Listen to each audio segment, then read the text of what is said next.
happy to be joined by Stuart Byron, who's Director of Sales for Ireland, UK and Spain for Correct. Royal Caribbean. Morning. Morning to you. So, exciting times.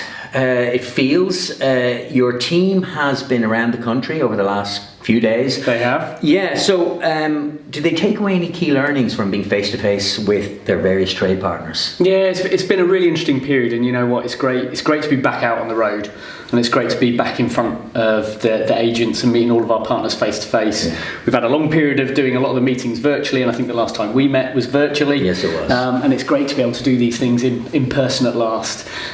So we've got Jennifer, John and Michelle from the team who are here permanently out on the road, and what we've also done is brought a load of the team over from the UK office that support them in the background, from the trade marketing team, the sales support team, to come over and join them on the road, to come and meet some of the agents, share what we're doing as a brand, and also I think it just helps the agents here get to know some of the wider team beyond Jennifer, sure, John and Michelle, in terms of who's there to support them with all things royal. And the reaction, I would say, is uniformly good and positive? Yeah, absolutely. It's been great, actually. It's been a long time coming. And you really hesitate to start to talk about normal and what is normal, but this is the stuff that we love doing. Yeah. And it's great to be back out there and doing it again and being in front of the agents. So you mentioned the team, so Jennifer, John and Michelle. Jen, of course, is well known to everybody. Absolutely. As leading this team. So what are the roles for each? So Jennifer leading the team, as you say, very well known in the market, and we've obviously also got Michelle, who's been part of the team for a while now, supporting Jennifer. She was previously a regional sales manager. She's now a sales development manager for the business. So she is ever present out on the road in the market, but also supporting with some account management now. So great opportunity for Michelle to start to build her skills and do some different things with the business. And we were delighted to recruit John Booty as well into the business, so another very familiar face in Ireland, and we're absolutely delighted that he's joined the business and he's looking after the key accounts for us. So you know, another really experienced set of hands to help drive the business. I was going to say, it feels like all three very familiar, well-known names, and it's almost as though Royal Caribbean is in good hands in Ireland. Yeah, absolutely is. You know, Jennifer and Michelle have been doing an absolutely fantastic job for a number of years now, and it's been fantastic to then be able to add to that mix with John and bring in someone who is so well known, so experienced in the industry, and brings some different perspectives as well to the brand about how we might do things. So I think between the three of them, we've got a pretty dynamic team going on. You do, yeah, that's absolutely it. The word the trade loves hearing more than anything else is incentives. So do you have any exciting, interesting new incentives for the trade? Well, as part of the activity this week with the road trip that we're all on, through the balance of this week, we've got an incentive for the frontline agents to win a holiday on Symphony next year.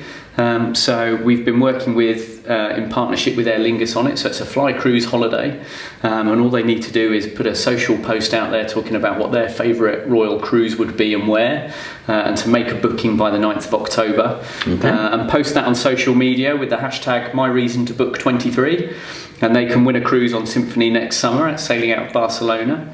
And then we've got a lot going on commercially at the moment, and actually we're now starting to see business really build out in the Caribbean for 23, and as part of our fly cruise incentive for the trade, we're actually doubling the earnings that they can make on fly cruise bookings out to the Caribbean. So instead of it being 50, 75, 100, it's now 100, 150, 200 for insides, balconies, suites for a fly cruise booking out to the Caribbean for 2023. So some exciting things going on alongside the campaign that we've now got running through to the end of October. So the Caribbean come very much back online. Are there any other booking trends for 2023? We're really seeing 2023 pick up a pace now. I think certainly through to July and even into a little bit of August, it has been a very late market, much more late than it has been in the past, for all the obvious reasons. But we're definitely seeing that transition now into 2023, and actually the one that's really flying off the shelf for us at the moment is Bologna and Explorer. Really? So we had the charter program from Belfast City Airport in partnership with George Best City Airport, supporting Barcelona and Wanda this summer. Without a doubt, that was the best charter programme we've run as a business. It went off the shelf like that. So I'm delighted that we've been able to secure another charter programme with BA and from Belfast City supporting the Explorer programme. And we've only been selling that since the 1st of September, and we're already sold out on a number of sailings now. So it's really exciting to see that positive momentum again and that booking momentum. Symphony from Barcelona is also doing particularly well, Odyssey out of Rome. So I think alongside the Fly Cruise programme we're running at the moment in Europe, we're seeing some very positive momentum, and we're performing really strongly from a sales perspective. And then we're also seeing Caribbean is really starting to pick up pace. So you've outlined what is inevitably a very busy time for Royal Caribbean. Yeah. Is there anything else coming up in the next 6 months that we should be aware of? I think we're now one eye on what's going to be coming in Wave. So we've started working through. Actually, it's what, 4 months away, 3.5 months away. Scary how fast time goes by, and to be talking about Wave already. But I think it's really exciting because it feels like we're now having the usual conversations. So we're seeing protocols really relaxed now. So from the 5th of December, if you're unvaccinated, you can sail on Royal with testing. Is that a big game changer for, not just Royal Caribbean, but for the cruise industry generally? I think it's quite a shift now. Yeah. I think it's kind of acknowledging the forward momentum that we've made globally in terms of dealing with all that's happened over the last couple of years. Yeah. So being able to welcome guests on board, whether they're vaccinated or unvaccinated, and it being a far simpler process, I think is a real positive step forward. Sure. And then alongside that, the big stuff is still carrying on at pace. So I think one of the most exciting things, albeit slightly beyond 6 months, is the launch of Icon of the Seas that will be taking place in 2023. And that was my question, yes. So, it would be easy to think that some of these things perhaps have gone on pause, but quite the opposite. So we'll be launching our first new class of ship next year in 10 years. So, that's a really momentous occasion for us as a brand to see Icon of the Seas joining the fleet. And just for the uninitiated, can you tell us anything about Icon and how it'll differentiate from the other class of ships that you currently have sailing? Icon is, I think, one of the most closely guarded secrets going right now. So we have started releasing the videos making of an Icon, and they are definitely worth a watch.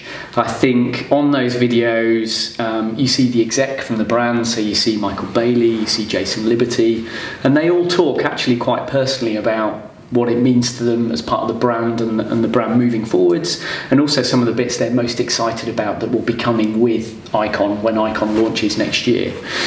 So I think it's definitely worth a watch to kind of pick up on some of the subtleties of what's being talked about, and then we'll be releasing more videos each month that will give a bit more insight into Icon. So watch this space. I know. Right. Well, listen, Stuart, Byron, thank you so much for taking the time to talk to us. It's a pleasure. It's great to see you. All right, and you. Thanks very much.